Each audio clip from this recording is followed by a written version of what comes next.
It is insane how many layers there are to this game, and most of us can agree that it could be pretty overwhelming. Okay.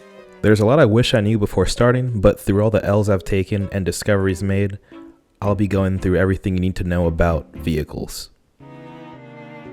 This video will be split into 4 parts. Vehicle controls and mechanics, how to actually secure a car, skill books and magazines you need to level up your mechanics, and a few nice mods that add a little spice to your quality of life in the game. Let's say it's getting late, you're down bad, and you're pretty far from your base. You can hold down V to bring up the menu wheel for additional options you have when you're in the car. Options do change depending on if you're in the front seat or the back seat. Right now we're in the back seat, but as I switch to the front, we have the options of hot wiring the car if I had the level, turning on my headlights, using my heater, enabling my horn.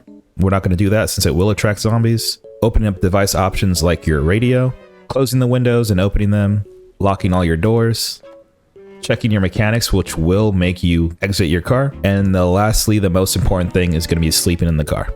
Now jumping straight into the dashboard, we're going to move from right to left. First off, starting with the ignition. Sometimes the key can just be left in the engine, but definitely not something you want to do if you're playing online. And you can click to unlock your trunk, but this symbol will not show if you have a pickup truck. Control your heater or your AC, helpful if you're either playing during the winter or in the summer if your character's conditions either are too hot or too cold. Your headlights, and then lastly to lock and unlock your doors.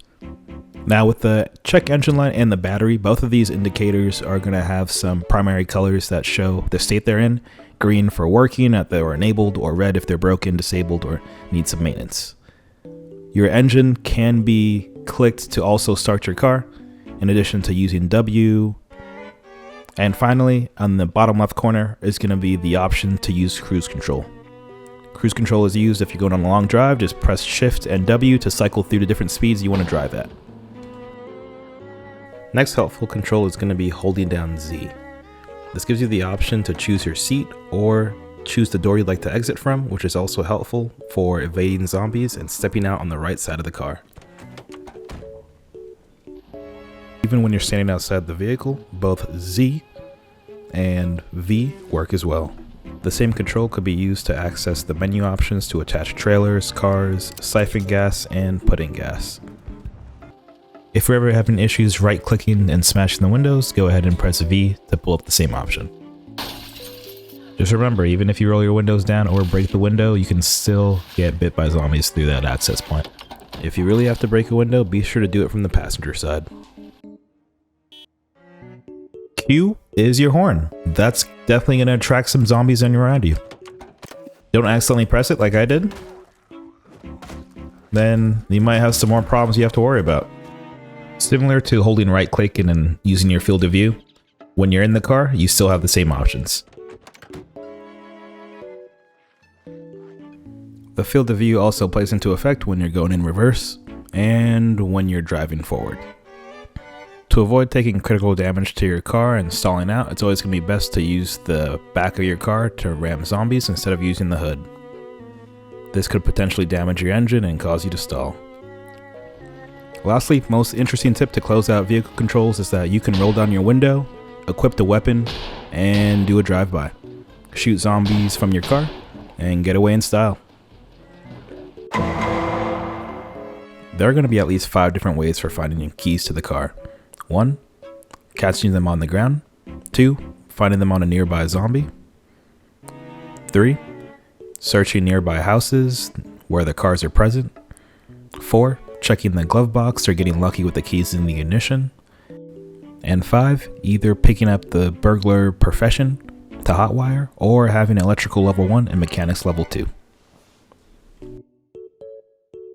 If you're ever curious to know more about what cars are in the vanilla game by itself, you could always jump into the Project Zomboid wiki and sort cars by either their horsepower, trunk storage, seats and doors, and so on.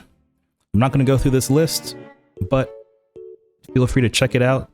And regardless, we're going to be adding a few mods in that are going to open up a whole new avenue of cars we can add in. Just know that more total storage means you can store more items like generators and so on, and horsepower equates to how fast you can go and how much you can tow. And engine loudness is always going to be a thing, since when your car is running, it will attract zombies. Before you even think about working on your car or building up your skill, you're going to want to make sure you pick up Mechanics Volume 1. If you do any work on your car without either reading this book or picking up the Fast Learner trait, you'll only gain 0.25 experience for every part removed. All you need is a screwdriver to uninstall and reinstall your lights, your battery, and your radio.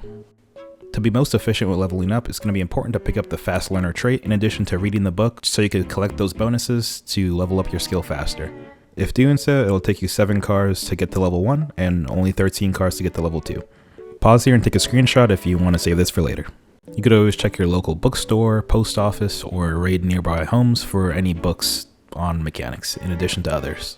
So I jumped into debug mode just to go over the available magazines there are to read when it comes to picking up new skills with different cars, in addition to highlighting that there are in fact 5 skill books to get additional multipliers as you start to level up your skill. The standard manual lets you work on traditional cars, sedans. Performance lets you work on different types of sports cars that have the additional horsepower. And the commercial manual lets you work on vans and pickup trucks. And to close up this chapter, when it comes to changing your tire, pumping gas in your car, checking your hood, you have to be standing in the exact geometry to access that portion of the car.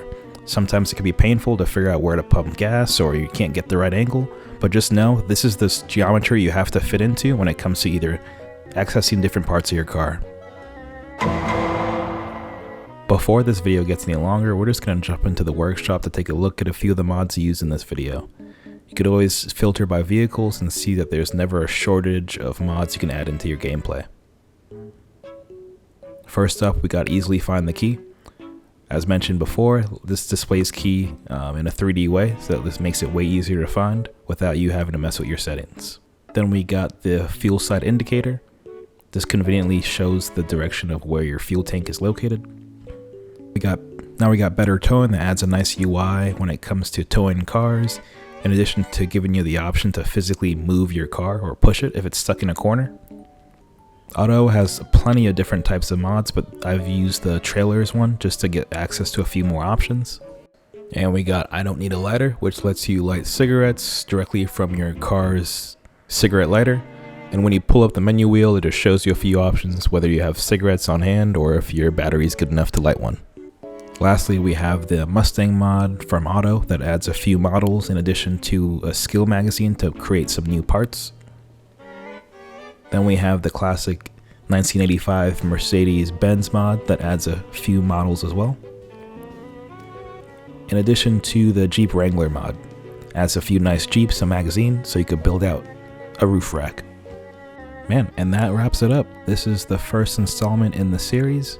Next up, I'll probably be going into player controls and a few in-game mechanics, but if you thought this was helpful, do give the channel a subscribe to support, and give this video a like and share it with your friends. Thanks for all the support given over the past month, but do let me know what you guys think in the comments. Is this something you wish you had when you first started, or what do you want to see in the future? And thanks again.